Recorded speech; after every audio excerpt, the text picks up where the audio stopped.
قرآن میں اللہ تعالیٰ نے بہت مقامات پر قصوں کا ذکر کیا ہے، اور مشکل قرآن میں یہ ہے کہ کسی مقام پر سوائے یوسف علیہ السلام کے قصے کے پورا قصہ موجود نہیں ہے.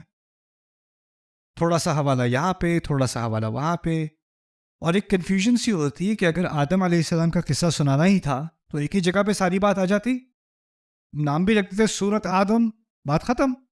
ایک اور صورت ہوتی سورت موسیٰ، پورا موسیٰ علیہ السلام کا قصہ ایک مقام پر آ جاتا، اس کو کہیں دوبارہ دہرانے کی ضرورت نہ پڑتی. اسی طرح ابراہیم علیہ السلام، اسی طرح اور انبیاء. لیکن قرآن نے ایسا نہیں کیا. قرآن نے کسی مقام پر تھوڑی سی بات ابراہیم علیہ السلام کے بارے میں، ان کی زندگی کا کوئی اور واقعہ کہیں پہ اور، پھر اور کہیں واقعہ کہیں پہ اور، یہاں تک کہ جہاں بنی اسرائیل کی بھی بات کی ہے سورۃ البقرہ میں، ان کے بہت سارے واقعات کو اکٹھا کیا ہے سورۃ البقرہ میں. ان میں بھی ترتیبی یعنی زمانی ترتیب نہیں ہے. یہ نہیں ہے کہ سب سے قدیم واقعہ پہلے، پھر اس کے بعد اگلا، پھر اس کے بعد اگلا. اس میں بھی ادھر ادھر بات ہو رہی ہے. تو قرآن میں کرونالوجی کا، زمانی ترتیب کا لحاظ نہیں ہے قصے سنانے میں بھی. دوسرا، اس قرآن میں اللہ تعالیٰ نے قصے کو جمع نہیں کیا ایک جگہ پر. اور تیسرا، قصے میں بہت ساری تفصیلات کو ذکر ہی نہیں کیا، ان کا کچھ کہا ہی نہیں ان کے بارے میں. تو سوال پیدا ہوتا ہے کہ قرآن نے جب قصہ سنایا ہے کوئی بھی واقعہ تاریخ کا، تو اس کا کیا مقصد ہے اور اس کو کیسے سمجھا جائے کہ قرآن نے قصے کو کیسے استعمال کیا ہے. یہاں پر یونیورسٹی اسٹوڈنٹس بہت سارے ہیں، آپ کے کوئی چیپٹرز وغیرہ ہوتے ہیں، کوئی کانسیپٹ ہوتا ہے، اس میں کیس اسٹڈی ہوتی ہے. کیس اسٹڈی، آپ کوئی ایشوز اسٹڈی کر رہے ہو اور پھر اس کے لیے آپ کو example 1، example 2، example 3 case studies آتی ہیں اس کی نا. جیسے اگر لا پڑھ رہے ہو تو لا کا ایک چیپٹر ہے، اس کے اندر مختلف کیسز آتے ہیں. صورتوں کا ایک مقصد ہوتا ہے بنیادی، یا ایک صورت کی ایک سیکشن کا ایک مقصد ہوتا ہے. اس مقصد کے تحت اللہ تعالیٰ اپنی حکمت میں دیکھتے ہیں کہ یہ 3 قصے اس مقصد کے لیے یہاں پورے کریں، اس مقصد کو پورا کریں گے، تو ان 3 قصوں کا حوالہ دیا جاتا ہے. مقصد ہمیشہ کبھی بھی قصہ نہیں ہوتا، مقصد کہانی کبھی نہیں ہوتی.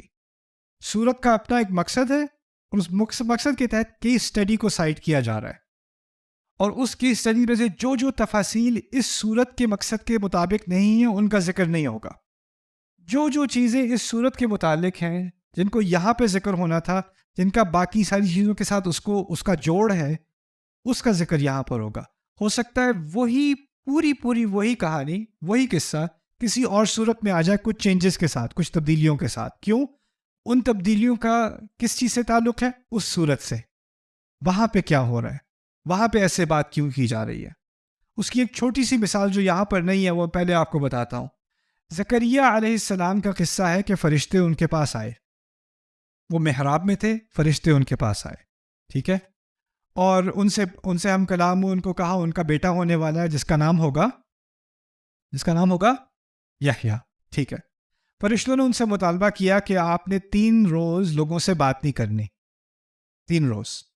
اللہ تکلم الناس 3 لیال سویہ، 3 مسلسل راتیں بات نہیں کرنی. سورت مریم. سورت آل عمران میں کہتے ہیں اللہ تکلم الناس 3 ایام الا رمزا، آپ نے 3 دن بات نہیں کرنی سوائے اشاروں کے. تو سورہ مریم میں کہہ دیا 3 رات بات نہیں کرنی. سورت آل عمران میں کہا 3 دن بات نہیں کرنی. تو ان دونوں میں فرق کیا ہے؟ یہاں پر دن کیوں، وہاں پہ رات کیوں؟ یہ جو میری تھیوریزم آپ کو پیش کر رہا ہوں وہ یہ ہے کہ اللہ تعالیٰ نے جو تاریخ ریکارڈ کی ہے اس میں یہ بھی ہو سکتا ہے کہ فرشتوں نے 2 دفعہ کہا ہو، یاد رکھیے گا 3 رات، یاد رکھیے گا 3 دن، اور ان میں سے ایک کا ذکر یہاں اور ایک کا ذکر وہاں. لیکن پھر بھی اس سے اس بات کا جواب نہیں ملتا کہ یہ وہاں کیوں ہے اور یہ وہاں کیوں ہے، ان کو الگ الگ کیوں کیا گیا ہے. دن کا تعلق روشنی سے ہے، نہیں، روشنی سے ہے. آل عمران کا مطالعہ کریں، آپ کو پتہ چلے گا کہ اللہ تعالیٰ پوری تھیم صورت کی کیا چل رہی ہے کہ اہل کتاب میں سے کچھ تھے جو قرآن کے حق ہونے کے دلائل کو چھپاتے تھے، اور ان سے کہا جا رہا ہے ہاتوا برہانکم فأتوا بالتوراۃ فتلوها، تم یہاں تک کہ تورات کی حقائق کو بھی تم چھپاتے ہو، ان کو روشنی میں لے کر آؤ، ان کو باہر لے کر آؤ. اور اس کانٹیکس میں ہر چیز ایک تھیم چل رہی ہے روشنی کی، اور اس میں کیا کہا؟ 3 دن کا ذکر ہے اس صورت میں. سورہ مریم میں شروع سے اذ نادى ربه نداء خفیا، چھپ کر الگ ہو کر انہوں نے اللہ تعالیٰ کو پکارا. اشتعل الرأس شیبا، میرے بال جو ہیں وہ راکھ بن چکے ہیں، یعنی آگ جلی اور آگ چلی بھی گئی، اندھیرا آ گیا، اب راکھ رہ گئی ہے.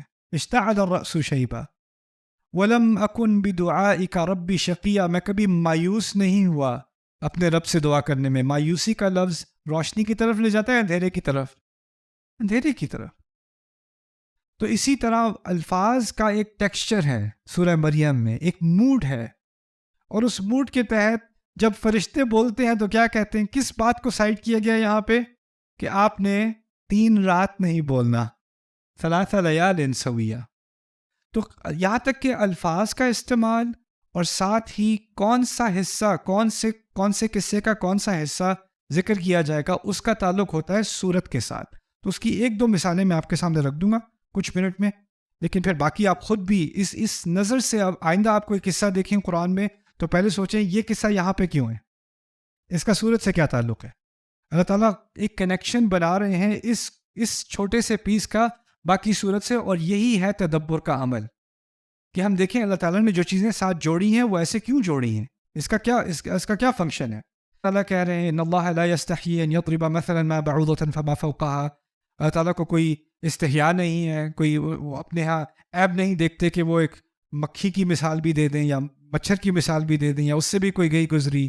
تو جو ایمان رکھتے ہیں وہ جانتے ہیں کہ یہ اللہ تعالیٰ کی طرف سے حق ہے، اور جو نہیں رکھتے وہ کہتے، جو کفر والے ہیں وہ کہتے ہیں اللہ کی کیا مراد تھی اللہ کی اس سے ایسی مثال دینے سے. یضل به کثیرا وما یضل به ویہدی به کثیرا، اسی مثال کے ذریعے بہت ساروں کو گمراہ ہونے دیتا ہے، بہت ساروں کو ہدایت دیتا ہے، سوائے فاسقوں کے کسی کو گمراہ نہیں ہونے دیتا. الذین ینقضون من عہد اللہ من بعد میثاقہ، جو اللہ کے عہد کو توڑتے ہیں. اچھا، اللہ نے مثال دی، پھر کہا وہ بہت ساروں کو ہدایت دیتا ہے. انہوں نے اللہ سے کیے ہوئے وعدے کو توڑا، لوگوں نے اللہ سے کیے ہوئے وعدے کو توڑا.